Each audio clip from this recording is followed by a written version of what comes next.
Nunca imaginé que un día la policía tocaría a mi puerta por culpa de mi propia nuera.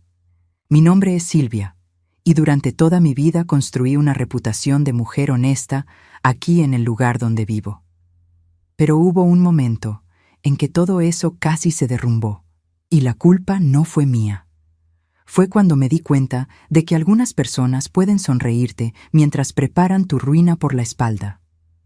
Todo comenzó cuando mi hijo Venancio trajo a Esmeralda para conocer a la familia. Era educada, con esa forma delicada de hablar que encanta a cualquiera.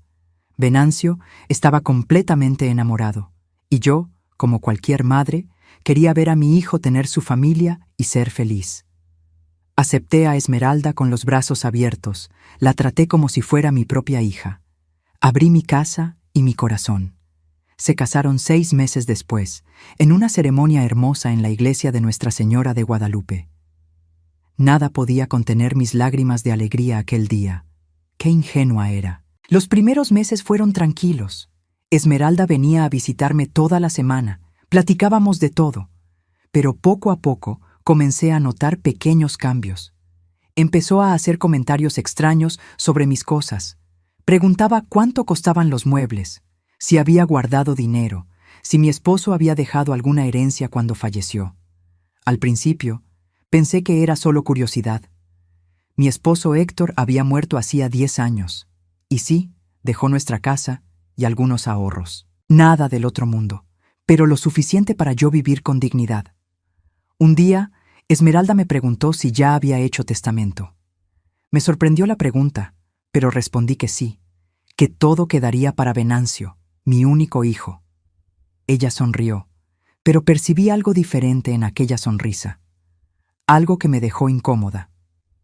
Después de aquel día, las visitas empezaron a ser más raras. Venancio aparecía solo, siempre con alguna excusa de que Esmeralda estaba ocupada con el trabajo o cansada. Pasaron 3 meses y apenas veía a mi nuera. Cuando la encontraba, me trataba con indiferencia. Venancio también cambió. Se quedó más callado, más serio. Yo le preguntaba si estaba todo bien, y él solo decía que sí, que era estrés del trabajo. Pero una madre siempre sabe cuando algo anda mal con su hijo. Fue entonces cuando pasó el peor día de mi vida hasta ese momento.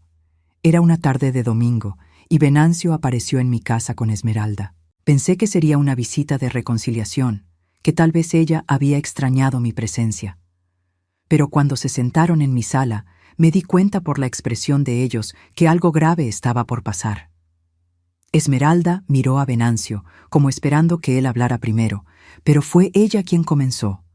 Dijo que necesitábamos platicar sobre un asunto serio, sobre dinero. Ella continuó, diciendo que Venancio le había contado sobre unos ahorros que mi esposo dejó, una cantidad considerable que yo nunca había mencionado. Me quedé confundida porque eso no era verdad. Héctor dejó apenas lo necesario para yo mantenerme. Traté de explicar, pero Esmeralda me interrumpió. Su voz estaba más agresiva. Ella dijo que sabía que yo estaba mintiendo, que había escondido dinero de la familia, que era egoísta al guardarlo todo solo para mí mientras ellos pasaban dificultades. No podía creer lo que estaba escuchando. Miré a Venancio, esperando que él me defendiera, pero mi hijo solo desvió la mirada al piso. Aquello dolió más que cualquier palabra que Esmeralda dijo. Traté de explicarme otra vez. Agarré los documentos bancarios, estados de cuenta, todo lo que comprobaba que yo no tenía ninguna fortuna escondida. Se los mostré, con las manos temblando de nervios e indignación. Pero Esmeralda miró aquellos papeles y dijo que yo podía haberlos falsificado, que podía tener otras cuentas en otros bancos. Fue en ese momento cuando me llamó vieja mentirosa. Ahí, en mi propia sala, en la casa que construí con mi esposo, me acusó de ser deshonesta. Después de aquel día terrible, Venancio dejó de visitarme completamente. Llamé varias veces, mandé mensajes, pero él nunca respondía. Cuando lograba hablar con él, la conversación era breve. Esmeralda había envenenado a mi hijo en mi contra. Pasaba los días llorando, sin entender cómo todo había llegado a ese punto. Platiqué con mis amigas de la iglesia, con mis vecinos, pero nadie sabía qué hacer. Algunos me aconsejaron buscar un abogado, otros dijeron que tuviera paciencia, que Venancio volvería a la razón. Pero los meses fueron pasando y nada cambiaba. Me sentía completamente sola. Fue cuando empecé a recibir llamadas extrañas. Personas diciendo que eran del banco, que necesitaban confirmar algunas transacciones. Yo encontraba eso raro, porque nunca había hecho movimientos grandes en mi cuenta. Después empezaron a llegar cartas, cobros de tarjetas de crédito que yo nunca había pedido. Me asusté horrible. Fui al banco y descubrí que alguien había tratado de abrir cuentas a mi nombre. Había solicitado préstamos usando mis documentos. El gerente me mostró los intentos y me quedé horrorizada cuando vi las fechas. Todo comenzó justo después de aquella discusión en mi casa. Hice una denuncia. La policía investigó y descubrió que alguien había conseguido copias de mis documentos. ¿Pero cómo? Yo siempre fui tan cuidadosa. Fue cuando me acordé.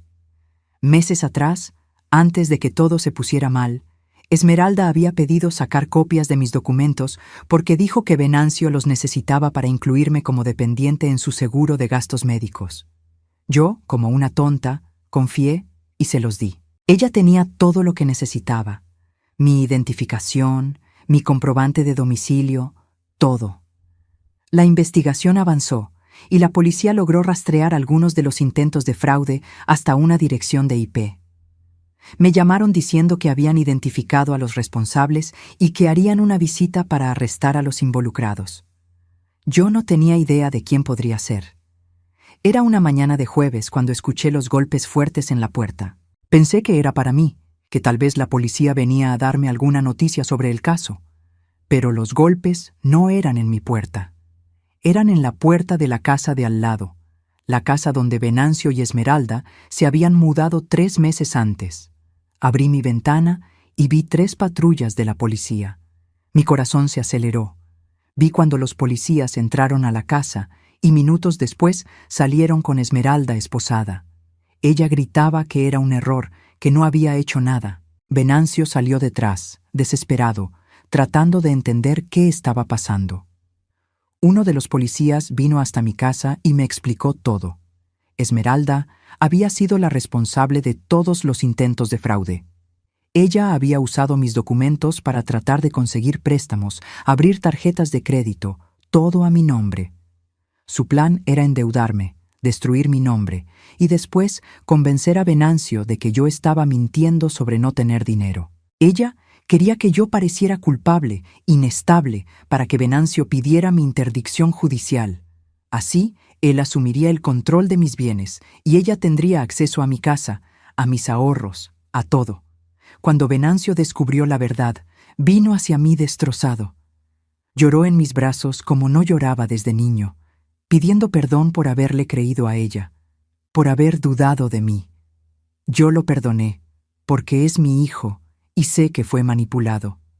Pero ese día tuve la mayor lección de mi vida. Aprendí que no siempre las personas que te sonríen desean tu bien. Esmeralda está respondiendo por estafa y tentativa de fraude. Venancio pidió el divorcio. Hoy, él vive conmigo nuevamente y estamos mejorando nuestra relación poco a poco. Pero nunca voy a olvidar el día en que mi nuera me llamó mentirosa y cómo la verdad tocó a su puerta con la fuerza de la ley.